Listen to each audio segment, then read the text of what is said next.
Southampton town সেন্টারে ভাইয়া ও Southampton town centre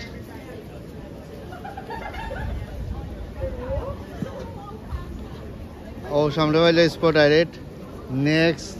everything মানে বিগ দামি দামি সব সকল আছে রে ভাই আর কোনো বিগ শপিং মল আমরা এই বাড়ি থেকে আইছি ইনশাল্লাহ তো দেখাইলাম big shopping mall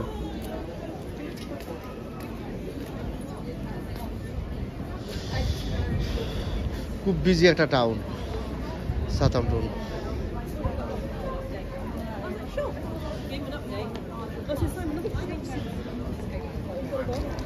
Any shop? Alright, okay. আমরা গ্রেক শপ হয় তখন আমরা আমাইমু ইনশাল্লাহ তো আমরা খাইমু খাওয়ার পরে আপনার ভিডিও করবো ইনশাল্লাহ দেখবা ভালো থাকো বাই বাই